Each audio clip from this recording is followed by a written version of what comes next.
Hello friends, welcome to my channel.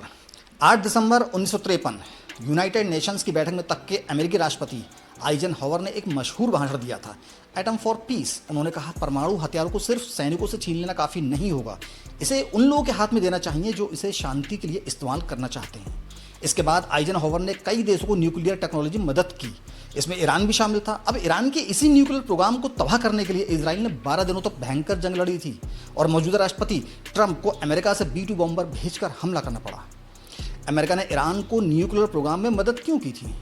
इसके बाद दोनों देशों के बीच दूरियां कैसे बढ़ती चली गई और अब अमेरिका क्यों चाहता है कि ईरान अपना न्यूक्लियर प्रोग्राम बंद करे? आइए जानते हैं। 68 साल पहले अमेरिका के राष्ट्रपति आइजनहावर चाहते थे कि अमेरिका के सहयोगी देश परमाणु ऊर्जा का प्रयोग खेती, इलाज और बिजली पैदा करने के लिए इस्तेमाल करें। उन्होंने एटम फॉर पीस प्रोग्राम को अमेरिका की नई न्यूक्लियर पॉलिसी बना दिया था। हालांकि अमेरिका के इस पॉलिसी के पीछे असली वजह थी सोवियत रूस के साथ जारी शीत युद्ध। आइजनहावर चाहते थे कि अमेरिका का कोई भी सहयोगी देश रूस से न्यूक्लियर टेक्नोलॉजी ना ले। 1954 में आइजनहावर ने कई देशों को न्यूक्लियर ट्रेनिंग और रिसर्च के लिए छोटे रिएक्टर वगैरह देने शुरू किए। इनमें ईरान भी शामिल था। 5 मार्च 1957 को अमेरिका ने ईरान के साथ न्यूक्लियर डील की। तब ईरान में मोहम्मद रजा शाह पहलवी राजा हुआ करते थे। अमेरिका, ब्रिटेन और कई पश्चिमी देशों से उनके अच्छे रिश्ते थे। डील में कहा गया था कि अमेरिका ईरान को जो भी मटेरियल या उपकरण देगा उसे एटम बम बनाने के लिए इस्तेमाल नहीं किया जाएगा। जून 1959 में शाह ने तेहरान यूनिवर्सिटी के campus Tehran nuclear research centre यानी TNRC की शुरुआत की। 1955 तक अमेरिकी company American machine and foundry यानी AMF ने TNRC को बनाकर तैयार कर दिया। नवंबर 1967 में अमेरिका ने ईरान को 5 मेगावाट थर्मल रिएक्टर दिया। इसे तेहरान रिसर्च रिएक्टर कहा जाता है। इंटरनेशनल क्राइसिस ग्रुप के ईरान प्रोजेक्ट के निदेशक अली वेश कहते हैं कि अमेरिका ने रिएक्टर के फ्यूल के तौर पर ईरान को 93% तक संवर्धित वेपन ग्रेड यूरेनियम भी दिया, यानी इससे एटम बम बनाया जा सकता था। अमेरिकी ऑफिसर रॉबर्ट आइनहॉर्न ने लंबे समय तक ईरान से उसका न्यूक्लियर प्रोग्राम सीमित करने को लेकर अमेरिका की तरफ से बातचीत की थी। उन दिनों हम न्यूक्लियर टेक्नोलॉजी की दुनिया में फैलने को लेकर बहुत ज़्यादा चिंतित नहीं थे, इसलिए हमने इसके ट्रांसफ़र में बहुत लापरवाही की।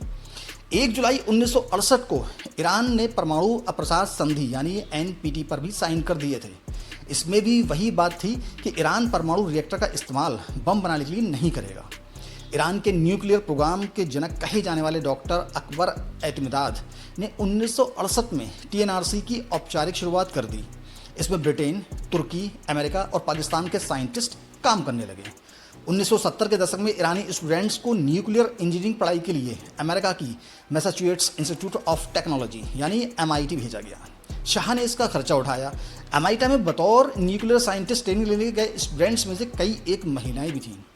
अली वेज के मुताबिक ज़्यादातर लोग MIT से पढ़कर ईरान लौटे थे, वे न्यूक्लियर प्रोग्राम चलाने लगे। इसके बाद ईरान का न्यूक्लियर प्रोग्राम तेज़ी से आगे बढ़ता गया। ईरान ने तेल से की गई कमाई को ज़्यादातर न्यूक्लियर प्रोग्राम के लिए इस्तेमाल करना शुरू कर दिया। 1972 में अमेरिकी राष्ट्रपति रिचर्ड निक्सन की तेहरान यात्रा के दौरान शाह को मनचाहे हथियार खरीदने के लिए ब्लैंक चेक मिला था। मार्च 1974 में शाह ने ईरान में 20 न्यूक्लियर रिएक्टर शुरू करने की घोषणा कर दी थी। 2 महीने बाद अमेरिकी राष्ट्रपति रिचर्ड निक्सन ने कई साइंटिस्ट को तेहरान भेजा। बुशहर में 2 परमाणु रिएक्टर बनने भी शुरू हो गए। 1973 में अरब और इजराइल के बीच युद्ध शुरू हो गया। तेल पैदा करने वाले देशों ने तेल के एक्सपोर्ट पर बैन लगाया। इससे तेल की कीमत बढ़ी और ईरान को ज़बरदस्त मुनाफा हुआ। ईरान रोज़ाना 60 लाख बैरल तेल का उत्पादन कर रहा था, जिससे उसे $5 बिलियन की कमाई हुई। ईरान ने अपने न्यूक्लियर प्रोग्राम को बहुत ज़्यादा पैसा खर्च किया। तभी 18 मई 1974 को भारत ने पहला शांतिपूर्ण परमाणु परीक्षण किया था। अमेरिका, ईरान और पाकिस्तान जैसे देश सख्ते में आ गए थे। शाह भी इलाके में पावर बैलेंस बनाने की सोचने लगे और उन्होंने ईरान के न्यूक्लियर प्रोग्राम को हथियार बनाने की तरफ शिफ्ट करना शुरू कर दिया। 18 दिसंबर 1972 को ईरान ने अपना खुद का न्यूक्लियर रिएक्टर और एक बड़ा पावर प्लांट बनाने की घोषणा कर दी। 18 मार्च 1974 को शाह ने कहा कि ईरान अगले 20 साल में 23,000 मेगावाट न्यूक्लियर एनर्जी बनाएगा। अप्रैल में ईरान की परमाणु ऊर्जा संस्थान यानी atomic energy organisation of Iran की शुरुआत हुई। शाह सिर्फ अमेरिका पर ही निर्भर नहीं रहना चाहते थे। उन्होंने अमेरिका के अलावा फ्रांस, जर्मनी सहित कई पश्चिमी देशों के साथ अरबों डॉलर की कई न्यूक्लियर डील की। इसके तहत ईरान के बुशहर और इस्फहान में न्यूक्लियर प्लांट लगाए जाने थे। एक तरफ शाह ने आईएईई से वादा कर रखा था कि ईरान परमाणु हथियार नहीं बनाएगा, दूसरी तरफ कई इंटरव्यू में वो कह रहे थे कि ईरान जल्द ही परमाणु हथियार बना सकता है। सितंबर 1975 में शाह ने साफ कहा था कि भारत और पाकिस्तान न्यूक्लियर ताकत के बारे में बात कर रहे हैं। 20 से 30 छोटे और तुच्छ देश, यहाँ तक कि लीबिया भी परमाणु हथियार बनाने की बात कर रहा है। मुझे लगता है कि ईरान को भी अपनी पॉलिसी बदलनी होगी। 2008 में अकबर साहब ने माना था कि शाह एटम बम बनाने की कोशिश कर रहे हैं। उन्होंने कहा, मुझे शक है कि शाह बम बनाने की सोच रहे थे। मेरी उनसे 3 घंटे तक बात हुई। उन्होंने कहा कि ईरान इस इलाके में मजबूत है और उसे परमाणु हथियार बनाने की ज़रूरत नहीं है, लेकिन अगर शाह सत्ता में रहते तो परमाणु हथियार बनाते। क्यों? क्योंकि पाकिस्तान और भारत इजराइल बना चुके थे। जनवरी 1978 में ईरान में इस्लामिक क्रांति शुरू हुई। 8 सितंबर को शाह के विरोध में कोम शहर में जुलूस निकाला गया। इस जुलूस पर सेना ने गलती से गोलियां चला दी। इसके बाद पूरे ईरान में रजा शाह का विरोध शुरू हो गया। 16 जनवरी 1979 को रजा शाह अपने परिवार सहित ईरान छोड़कर इजिप्ट चले गए। 7 अप्रैल 1980 को अमेरिका के राजनयिक संबंध ईरान से पूरी तरह खत्म हो गए। दरअसल इसकी वजह थी शाह को कैंसर के इलाज के लिए तब के अमेरिकी राष्ट्रपति जिमी कार्टर ने अमेरिका आने की अनुमति दे दी थी। अक्टूबर 1979 में शाह अमेरिका पहुंचे। इससे नाराज ईरानी स्टूडेंट्स ने तेहरान में अमेरिकी दूतावास पर हमला कर दिया।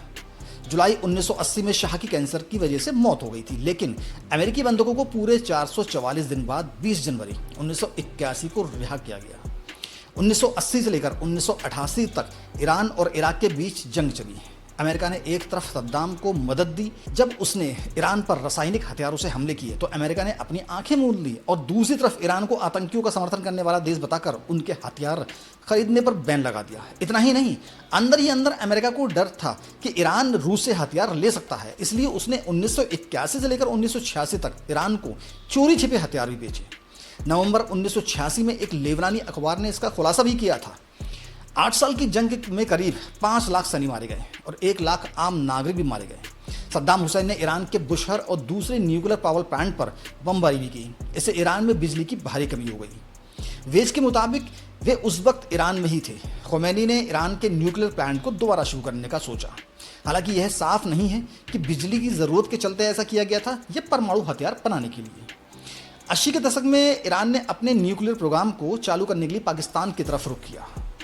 28 मई 1998 को पाकिस्तान ने भारत के जवाब में न्यूक्लियर बम के 5 सफल टेस्ट किए। पाकिस्तानी न्यूक्लियर साइंटिस्ट अब्दुल कादिर खान ने डच लेबोरेटरी से परमाणु बम की तकनीक चुराई थी। गैर कानूनी तरीके से खान ने ईरान को भी बम बनाने लायक यूरेनियम संवर्धित करने वाली सेंट्रीफ्यूज मशीनें और उसकी टेक्नोलॉजी बेची। 2001 में 9/11 के हमले के बाद तब के अमेरिकी प्रेसिडेंट जॉर्ज बुश ने कहा था, ईरानी लोगों के लिए मेरा मैसेज है कि अगर आपकी सरकार परमाणु हथियार बनाने की कोशिश करेगी तो आप लोगों के लिए सारे मौके ख़त्म हो जाएंगे। इसके बाद 2002 में ईरान के एक विद्रोही गुट पीपुल्स मुजाहिदीन से जुड़े अली रेजा जाफरदही ने दुनिया के सामने खुलासा कर दिया कि ईरान के नतांज और अराक इलाके में 2 सीक्रेट न्यूक्लियर लेबोरेटरीज में बम बनाने की कोशिश की जा रही है। उधर इजराइल भी ईरान के न्यूक्लियर प्रोग्राम को अपने लिए खतरे की तरह देख रहा था। 2005 में अमेरिका और इजराइल के हैकर्स ने नतांज लेबोरेटरी पर एक वायरस से अटैक कर दिया, जिसके कारण ईरान का न्यूक्लियर प्रोग्राम धीमा पड़ गया। 2012 से लेकर 2015 तक ईरान पर कई तरीके के प्रतिबंध लगाए गए। इसके चलते उसे तेल की बिक्री में $160 बिलियन का नुकसान हुआ। 2013 में अमेरिका ने प्रतिबंध हटाने के बदले न्यूक्लियर डील करने का दबाव बनाया। ईरान का कहना था कि वह तैयार है, लेकिन उसको कुछ यूरेनियम संबंधित करने की अनुमति दी जाए। जुलाई 2015 तक नतांज और फोर्डो में लगभग 20,000 सेंट्रीफ्यूज मशीनें काम कर रही थीं। इससे करीब 8 परमाणु बम बनाए जा सकते थे। 2015 में ईरान ने P5+1 ग्रुप यानी कि अमेरिका, ब्रिटेन, फ्रांस, चीन, रूस और जर्मनी के साथ समझौता किया। इसके तहत दोनों प्लांट से यूरेनियम के संवर्धन पर सख्त प्रतिबंध लगाए गए। बदले में ईरान पर लगे ट्रेड बैन हटा लिए गए। हालांकि ईरान गुपचुप तरीके से यूरेनियम का संवर्धन करता रहा। मार्च 2018 में ट्रंप ने JCPOA का समझौता रद्द कर दिया और ईरान पर ज़्यादा सख्त प्रतिबंध लगा दिए। यहीं से बात बिगड़ने लगी। ईरान इस बैन को मानने को तैयार नहीं हुआ। इसके बाद कई बार अमेरिका ने ईरान पर नए सिरे से न्यूक्लियर डील करने का दबाव बनाया। जब ऐसा नहीं हो सका तो 13 जून 2025 को इजराइल ने ईरान पर हमला कर दिया। नतान्ज और फोर्डो ज़मीन के करीब 200 फीट नीचे गहराई में बने बनकर हैं। इन्हें तबाह करने के लिए सिर्फ अमेरिका के पास ऐसे B-2 बॉम्बर विमान हैं जो 30,000 किलो के बंकर बस्तर बम गिरा सकते हैं। 22 जून को अमेरिका के B-2 बॉम्बर विमानों ने ईरान की न्यूक्लियर साइट्स पर बम गिरा दिए। इसके बाद ट्रंप ने कहा, हमने ईरान में तीनों न्यूक्लियर साइट्स पर सफल अटैक पूरा किया है। अब ये शांति का समय है। इसके बाद ईरान और इजराइल सीज फायर को तैयार हुए। हालांकि अमेरिकी न्यूज़ चैनल CNN और न्यूयॉर्क टाइम्स ने कहा है कि अमेरिका के हमलों में ईरान का न्यूक्लियर प्रोग्राम तबाह नहीं हुआ है। कुछ मीडिया रिपोर्ट्स में भी यही कहा गया है कि ईरान ने पहले ही संबंधित यूरेनियम हटा दिया था। हालांकि ट्रंप ने इन सभी दावों को झूठा करार दिया है। तो क्या अब ईरान अपना परमाणु हथियार बनाने में सफल हो पाएगा या अमेरिका उसे रोक पाएगा? ये फिलहाल वक्त बताएगा। सारी बातें वक्त पे छोड़ देते हैं। जय हिंद।